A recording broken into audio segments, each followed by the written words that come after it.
Hello students, today நம்ம nature of accounting பற்றி பார்க்கலாம். ஃபர்ஸ்ட் அதுக்கு introduction பார்த்துடலாம். ஸோ அக்கௌண்டிங் அப்படின்னா என்னென்னா ஃபினான்ஷியல் டிரான்சாக்ஷன், அதாவது மணி சம்மந்தப்பட்ட எல்லா டிரான்சாக்ஷனையும் சிஸ்டமேட்டிக்காக ரெக்கார்டிங் பண்ணுறது தான் நம்ம அக்கௌண்டிங் அப்படின்னு சொல்கிறோம். ஸோ சிஸ்டமேட்டிக்காக ரெக்கார்ட் பண்ணுறோம் அப்படின்னாலே டபுள் என்ட்ரி சிஸ்டம் ரூல்ஸை ஃபாலோ பண்ணி, அதாவது கோல்டன் ரூல்ஸை ஃபாலோ பண்ணி நம்ம எல்லா பிஸ்னஸ் ஃபினான்ஷியல் டிரான்சாக்ஷனையும் என்டர் பண்ணுறதுனால தான் இதை நம்ம அக்கௌண்டிங் அப்படின்னு சொல்கிறோம். இந்த மாதிரி சிஸ்டமேட்டிக்காக ரெக்கார்ட் பண்ணுற ஃபினான்ஷியல் டிரான்சாக்ஷனை யாருக்கெல்லாம் யூஸ்ஃபுல்லாக இருக்கும் அப்படின்னு பார்த்தா, இப்போ ஒரு கம்பெனியில் அவங்களோட மணியை இன்வெஸ்ட் பண்ணணும் அப்படின்னு ஒருத்தவங்க நினைக்கிறாங்கன்னா அந்த கம்பெனியோட ஃபினான்ஷியல் ஸ்டேட்மெண்ட் எப்படி இருக்குது அப்படிங்கிறத பார்ப்பாங்க. ஸோ பார்த்து அந்த கம்பெனி அவங்களுக்கு சாட்டிஸ்ஃபேக்ஷனாக இருந்துச்சுன்னா ஒரு பர்சன் என்ன பண்ணுவாங்க, அந்த பிஸ்னஸ் அந்த கம்பெனியில் அவங்களோட பணத்தை இன்வெஸ்ட் பண்ணுவாங்க. இதுக்கு அக்கௌண்டிங் ரொம்பவே யூஸ்ஃபுல்லாக இருக்குது. ஸோ அக்கௌண்டிங் அப்படிங்கிறது எல்லா விதமான மணி சம்மந்தப்பட்ட டிரான்சாக்ஷனை, ஒரு கம்பெனியோட மணி சம்மந்தப்பட்ட டிரான்சாக்ஷனை சிஸ்டமேட்டிக்காக டபுள் என்ட்ரியை, அதாவது கோல்டன் ரூல்ஸை ஃபாலோ பண்ணி ரெக்கார்ட் பண்ணுற அந்த அக்கௌண்ட்ஸை தான் அக்கௌண்டிங் அப்படின்னு நம்ம சொல்கிறோம். இது யாருக்கு ப்ரெசன்டேஷன் பண்ணுவாங்கன்னா, presentation of related information of the appropriate person.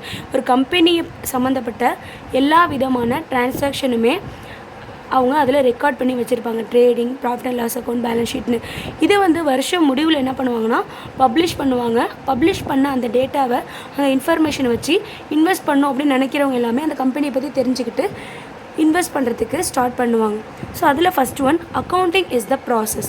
ஏன் அக்கௌண்டிங் ப்ராசஸ் அப்படின்னு சொல்கிறோன்னா, அக்கௌண்டிங் அப்படிங்கிறது ஸ்டெப் பை ஸ்டெப்பாக நம்ம போகிறது. ஏன் ஸ்டெப் பை ஸ்டெப் அப்படின்னு சொல்கிறோம் அப்படின்னா, ஃபஸ்ட்டு நம்ம ஒரு டிரான்சாக்ஷன்லேருந்து ஜேர்னல் போடுவோம், அதுக்கப்புறம் ஜேர்னல்லேருந்து லெட்ஜர் அப்படின்னு ஒவ்வொரு ஸ்டெப்பாக போகிறதுனால தான் அக்கௌண்டிங்கை நம்ம ப்ராசஸ் அப்படின்னு சொல்கிறோம். ஸோ இதில் என்னென்னலாம் பண்ணுறோம், என்னென்ன ப்ராசஸ் இருக்குன்னா, ஃபஸ்ட்டு கலெக்டிங், என்ன டிரான்சாக்ஷன் நடந்திருக்கு அப்படிங்கிறத டேட் வைஸ் கலெக்ட் பண்ணிக்குவாங்க. அதுக்கப்புறம் ப்ராசஸிங் அப்படின்னா கலெக்ட் பண்ண டேட்டாவை ஜேர்னல் என்ட்ரியாக ஒவ்வொரு டிரான்சாக்ஷனையும் டெபிட் கிரெடிட் படி ஜேர்னல் என்ட்ரியாக போடுறது. அதுக்கப்புறம் communicating financial information, collecting, processing, communicating financial இன்ஃபர்மேஷனாக ஃபஸ்ட்டு டிரான்சாக்ஷன் என்னென்ன நடந்திருக்கு அப்படிங்கிறத கலெக்ட் பண்ணி எழுதுறது. ப்ராசஸிங்னா ஜேர்னல், அதுக்கப்புறம் லெட்ஜர், அதுக்கப்புறம் ட்ரையல் பேலன்ஸ் அப்படின்னு ஒரு ஸ்டெப்பாக போகிறது.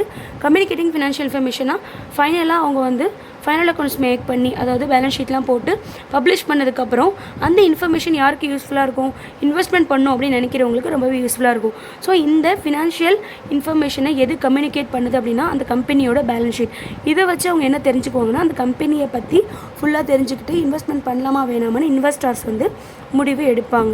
ஓகே, நெக்ஸ்ட் என்ன போட்டிருக்கு, it follows definite steps. So இந்த அக்கௌண்ட்ஸ் ஒரு டெஃபினட் ஸ்டெப்பை ஒரு ரூலை ஃபாலோ பண்ணுது. என்னென்ன ரூல்னால் உங்களுக்கு முன்னாடியே தெரியும். கலெக்ஷன் ஆஃப் டேட்டாவை கலெக்ட் பண்ணி டிரான்சாக்ஷனை ரெக்கார்ட் பண்ணுவாங்க டேட் வைஸ்.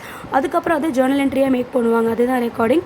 அதுக்கப்புறம் கிளாஸிஃபிகேஷன்னா ஜேர்னல்லேருந்து எடுத்து ஒரு லெட்ஜராக மேக் பண்ணுவாங்க ஒவ்வொரு ஐட்டமுக்கும். அதுக்கப்புறம் சம்மரைசேஷன்னா எல்லா லெட்ஜரும் மேக் பண்ணதுக்கப்புறம் அதுலேருந்து ட்ரையல் பேலன்ஸை உருவாக்குவாங்க, அதுதான் சம்மரைசேஷன். அதுக்கப்புறம் ஃபினான்ஷியலைசேஷன் அப்படின்னா ட்ரையல் பேலன்ஸ்லேருந்து நம்ம trading, profit and loss account, balance ஷீட்லாம் போடுவோம் பார்த்தீங்களா, அதுதான் ஃபினான்ஷியலைசேஷன். ரிப்போர்ட்டிங் அப்படின்னா மேக் பண்ண அந்த பேலன்ஸ் ஷீட்டை பப்ளிஷ் பண்ணுறது.